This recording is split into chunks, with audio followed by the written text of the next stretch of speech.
தாயே வந்தருள்வாய்.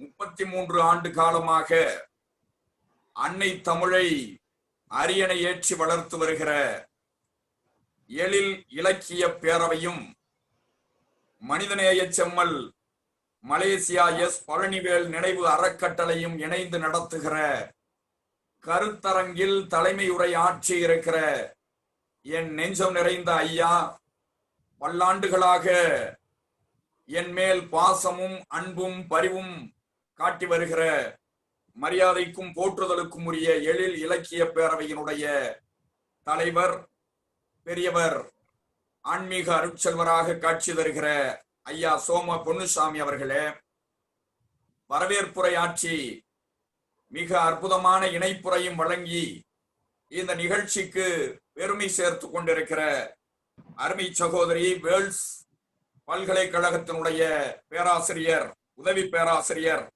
முனைவர் தேன்மொழி அவர்களே, அன்பு நண்பர் உதயகுமார் அவர்களே, இந்த நிகழ்ச்சியில இணையத்தின் வழியாக இணைந்திருக்கிற தமிழ் சான்றோர்களே, எழில் இலக்கிய பேரவையினுடைய வீர அடலேர்களே, அதுபோல மனிதநேய செம்மல் மலேசியா எஸ் பழனிவேல் நினைவு அறக்கட்டளையை சார்ந்த பெரியோர்களே, அன்பு இளைஞர்களே, இந்த கருத்தரங்கத்திலே பங்கேற்றிருக்கிற சான்றோர் பெருமக்களே, உங்கள் அத்துணை பேரையும் மீண்டும் ஒரு முறை வணங்கி மகிழ்வதிலே நான் பெருமைப்படுகிறேன்.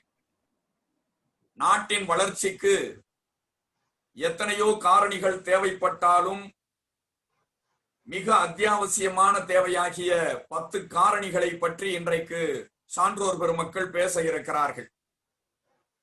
நமது நாடு மிக உயர்ந்த நாடு, பாருக்குள்ளே நல்ல நாடு நம் பாரத நாடு என்று எட்டயபுரத்து எழுச்சி கவிஞன் முண்டாசு கவிஞன் பாரதி சொன்னார். இந்தியாவிற்கு என்று பல்வேறு விதமான பெருமைகள் இருக்கிறது, பீடு இருக்கிறது, உயர்வு இருக்கிறது, உன்னதம் இருக்கிறது, எழுச்சியும் ஏற்றமும் இருக்கிறது. நிலப்பரப்பிலே உலகிலே 7வது பெரிய நாடு நமது இந்திய திருநாடு. உலகிலேயே மிகப்பெரிய அஞ்சல் துறையை பெற்றிருக்கிற நாடு. உலகிலேயே மிக பழமையான மனிதர்கள் வாழ்ந்த ஒரு பொன்னான திருநாடு. அது மட்டுமல்ல, உலகத்திலேயே மிகப்பெரிய சாலை போக்குவரத்துகள் நிறைந்த நாடு நமது நாடு. இந்தியாதான் முதலிலே சதுரங்கத்தை கண்டுபிடித்து உலக நாடுகளுக்கெல்லாம் அரங்கேற்றி விளையாட்டிற்கு உன்னதத்தை சேர்த்து தந்தது. உலகினுடைய மிகப்பெரிய மூத்த நாகரிகம் நமது இந்திய திருநாட்டினுடைய சிந்து சமவெளி நாகரிகம். இயற்கையை முதலில் வழிபட்டவன் நமது இந்திய திருநாட்டிலே, அதிலும் குறிப்பாக நமது தமிழர்கள் தான் முதலிலே இயற்கையை வழிபட்டார்கள். சிலப்பதிகாரத்திலே ஞாயிறு போற்றுதும் ஞாயிறு போற்றுதும், மாமழை போற்றுதும் மாமழை போற்றுதும், திங்களை போற்றுதும் திங்களை போற்றுதும் என்று இயற்கையை தெய்வமாக முதலிலே வணங்கிய பெருமைக்குரியவர்கள் நமது குறிப்பாக தமிழர்கள். மிக உயர்ந்த ஆலயங்களை கட்டியவன் நமது இந்திய திருநாட்டை சார்ந்தவன். உலகத்திலேயே மிகப்பெரிய முக்கணிகள் என்று சொல்லுகிறோமே, மா, பலா, வாழை மிகப்பெரிய அளவிலே ஏற்றுமதி செய்து உலகத்திற்கு மிகப்பெரிய புரட்சியை ஏற்படுத்திய நாடு நமது இந்திய திருநாடு. உலகத்தின் மிகப்பெரிய கடற்கரை நமது இந்திய கடற்கரை. இந்தியாவிலே மொத்த கடற்கரை பரப்பு எவ்வளவு என்று பார்த்தால் 5471 கிலோமீட்டர் என்று நமக்கு அறிவியல் ஆய்வு சொல்லுகிறது.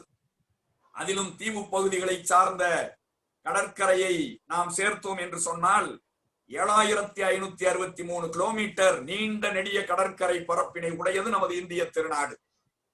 உலகிலே இருக்கிற சுந்தரவன காடுகளிலேயே 1/3 நமது இந்திய திருநாடு.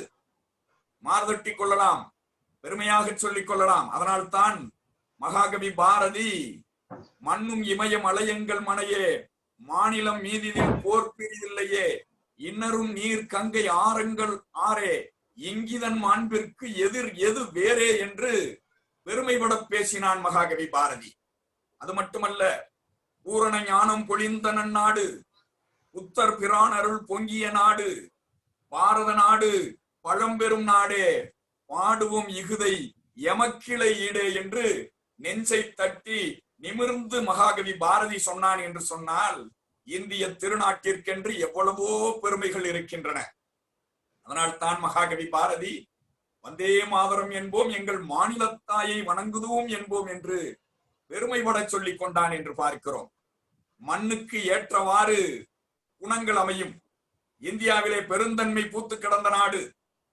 மண்ணுக்கு ஏற்றவாறுதான் மனிதர்கள் வாழ முடியும். பாலைவனத்திலே இருப்பவர்கள் வழிப்பறி கொள்ளையர்களாகத்தான் இருக்க முடியும். பனிப்பிரதேசத்திலே இருப்பவர்கள் வேட்டையாடுபவர்களாகத்தான் இருக்க முடியும். அதனால் தான் தமிழ் திருநாட்டிலே இருப்பவர்கள் தாராள சிந்தனை உள்ளவர்கள் என்ற காரணத்தினால் தான் மகாகவி பாரதி சொன்னான், தமிழ் திருநாடு தன்னை பெற்ற எங்கள் தாய் என்று கும்பிடடி பாப்பா என்று சொல்லி பெருந்தன்மையும் நெகிழ்வும் மகிழ்வும் நெகிழ்ச்சியும் உழைத்து தருகிறவன் தமிழன் என்று சொல்லி பெருமைப்பட்டான்.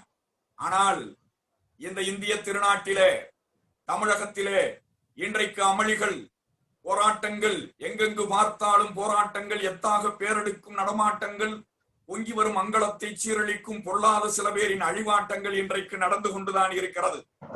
கண்ணியம் கட்டுப்பாடு இழந்து இன்றைக்கு திருநாடு தவித்துக் கொண்டிருக்கிறது. ஒரு காலத்திலே தலைவர்களிடம் கண்ணியம் இருந்தது. பெருந்தலைவர் காமராஜர் குடியாத்தத்திலே சட்டமன்ற உறுப்பினராக தேர்ந்தெடுக்கப்படுகிறார். எல்லோரும் முதல்வராக நீங்கள் இருங்கள் என்று சொன்ன போது பெருந்தலைவர் காமராஜர் சொன்னார், டாக்டர் சுப்பராயன் தான் அதற்கு தகுதியானவர், அவர் முதல்வராக இருக்கட்டும், நான் சட்டப்பேரவையிலே காங்கிரஸ் கட்சியினுடைய தலைவராக வேண்டுமானால் இருந்து விட்டு போகிறேன் என்று பெருந்தன்மையோடு சொல்லி கண்ணியம் காத்த தலைவர் அன்றைக்கு இருந்தார். 1967 பேரறிஞர் அண்ணா முதல்வராக வந்தபோது அவர், நான் பதவியேற்றேன் என்ற காரணத்தினால் என் தம்பிகள் எல்லாம் நிமிர்ந்து நடக்கிறார்கள், நான் பதவியினுடைய கணத்தை தெரிந்து கொண்டு நான் குனிந்து நடக்கிறேன், அறுவடைக்கு முன்பாகவே விளைச்சல் முற்றியதாக நினைத்து என்னை பதவியிலே வைத்து விட்டார்கள் என்று சொல்லி தன்னடக்கத்தோடு சொன்ன தலைவர்கள் எல்லாம் வாழ்ந்த ஒப்பற்ற நாடு இது. ஆனால் இன்றைக்கு அப்படி தலைவர்கள் எல்லாம் விரைவிலே சென்றதன் காரணமாக இன்றைக்கு யார் யாரோ இன்றைக்கு தலைமைக்கு வருகிற நிலையிலே இன்றைக்கு நாடு தவித்துக் கொண்டிருக்கிறது என்று பார்க்கிறோம். உண்மையிலேயே நினைத்து பார்த்தால் அரசியல் சக்கரம் கூட இந்தியாவில் மட்டுமல்ல உலகத்திலே சுழலக்கூடியது என்பதனை நாம் உணர்ந்து பார்க்க வேண்டும். 2ஆம் உலகப் போரிலே உலகை காத்த மிகப்பெரிய வீரன், மிகப்பெரிய வீரனாகிய வின்ஸ்டன் சர்ச்சில் அடுத்த தேர்தலிலே வீட்டுக்கு அனுப்பப்பட்டார் என்பது வரலாறு. அப்பொழுது மக்களிடம் கேட்டார்கள், ஏன் சர்ச்சிலை நீங்கள் ஆதரிக்கவில்லை என்று கேட்டபோது, போராட்ட காலத்தில் பிரதமராக இருக்க தகுதியானவர் தான் வின்ஸ்டன் சர்ச்சில், அமைதியான காலத்திலே பிரதம பதவியை ஏற்கக்கூடிய தகுதி அட்லிக்குத்தான் இருக்கிறது என்று மக்கள் சொன்னார்கள். அரசியல் கூட சுழலக்கூடியது. அந்த சுழலக்கூடிய சுழற்சியிலே இன்றைக்கு நாடு தலைகீழாக எத்தனையோ முன்னேற்றங்களை காண வேண்டியிருப்பது இன்றைக்கு இன்னும் சிக்கி சீரழிந்து கொண்டிருக்கிற நிலையை நாம் பார்க்கிறோம். இங்கே கபீர்தாசர் பிறந்தார், வீரத்துறவி விவேகானந்தர் பிறந்தார், வள்ளலாரை பெற்றெடுத்த புண்ணிய நாடு. வாடிய பயிரை கண்ட போதெல்லாம் வாடினேன் என்று சொன்னவர், அருட்பெரும் ஜோதி அருட்பெரும் ஜோதி தனிப்பெரும் கருணை அருட்பெரும் ஜோதி என்று சொன்னார். பழம் பெருமைகள் என்று பார்த்தால் இந்தியாவிற்கென்று எவ்வளவோ நாட்டின் வளர்ச்சியை இன்னும் பல்வேறு கோணங்களிலே எடுத்துச் செல்லுகிற அளவிற்கு மூலதனங்கள் குவிந்து கிடந்த நாடு. இன்னும் கணிதத்திலும் அறிவியலிலும் வரலாற்றிலும் மருத்துவத்திலும் கல்வியிலும் புரட்சியை விதைத்த நாடு. எண்முறை பூச்சியத்தை முதலிலே கண்ட நாடு இந்தியா. கல்லாலே ஆலயம் கட்டி பெருமைப்பட்ட, யானைகளால் இழுத்து வந்து மிகப்பெரிய உயரமான அளவிற்கு கோயிலை எழுப்பிய ராஜராஜ சோழனால் கட்டப்பட்ட தஞ்சை பெரிய கோயில் நமது இந்தியாவினுடைய அதிசயம், உலகின் அதிசயம். அதை கட்டி தந்தவன் தமிழன். மனித குலத்திற்கு மருத்துவ கல்வியை முதலில் கொண்டு வந்தவன் இந்தியன். அது மட்டுமல்ல, உலகின் மிக உயரமான பெயிலி, அதுபோல நீர்த்தேக்கங்களை கொண்டு வந்தவன் இந்திய திருநாட்டை சார்ந்தவன் தான். குறிப்பாக தமிழகத்திலே நீர்த்தேக்கங்களை எத்தனையோ ஒரு புதுமுகையில் புகுத்திய நாடு. விஞ்ஞானம், அறிவியல், மருத்துவம் எல்லாவற்றிலும் மேம்பட்ட நாடு. இந்த மேம்பட்ட நாட்டை கொண்டு செலுத்த வேண்டிய பொறுப்பு ஒவ்வொரு இந்திய குடிமகனுக்கும் இருக்கிறது.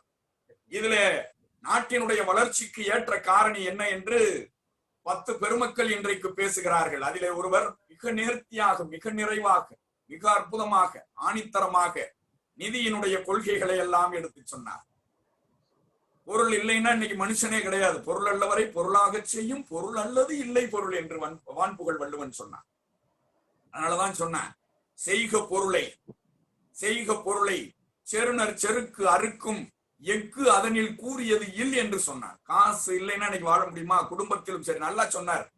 தனி மனிதனாக இருந்தாலும் சரி, குடும்பமாக இருந்தாலும் சரி, நாடாக இருந்தாலும், குவளையமாக இருந்தாலும் நிதி ரொம்ப முக்கியம். நிதி இல்லாட்டினா நீதியும் தவறி போயிடும். காசுதான் தெய்வம், காசே தான் கடவுள் அப்பா, அந்த கடவுளுக்கும் அது தெரியும் அப்பா. கைக்கு கை மாறும் பணமே உன்னை கைப்பற்ற நினைக்குது மனமே, நீ போகும் போது வருவதுண்டோ, இட்டு போகும் போது செல்வதுண்டோ. காசேதான் கடவுள் அப்பா, அந்த கடவுளுக்கும் அது தெரியும் அப்பா. காசுதான். அதனாலதான் வள்ளுவர் என்னன்னு வச்சாரு, அறம் பொருள் இன்பம் என்று திருக்குறளை பிரித்தார்.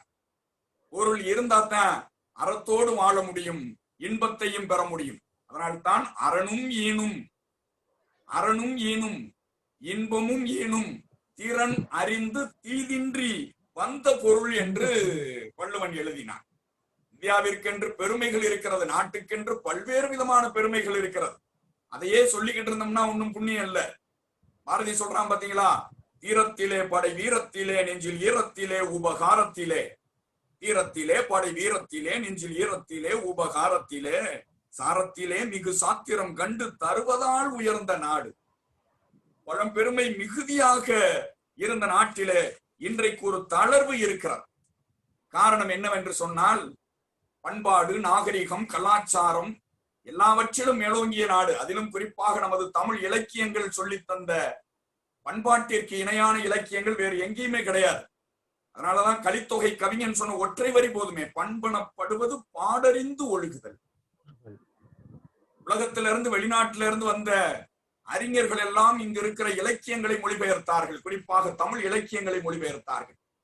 ஜி போப், இரமா முனிவர், கால்டுவெல், சிகன் பால் கையர், அப்படி எத்தனையோ மேலை நாட்டு அறிஞர்கள் இங்க வந்து மதம் பரப்புவதற்காக வந்தவர்கள் இங்கு இருக்கிற இலக்கியங்களை மொழியாக்கம் செய்து கொண்டு சென்றார்கள் என்று சொன்னால், பழப்பமான மொழி மிகுந்த நாடு நமது நாடு, குறிப்பாக தமிழகம். அங்கிருந்து ஜி போப் இங்க வந்தார். மொழி தடையாக இருந்தது, மொழியை படித்தார், திருக்குறளை படித்தார், திருவாசகத்தை படித்தார், மொழிபெயர்த்து கொண்டு போனார்.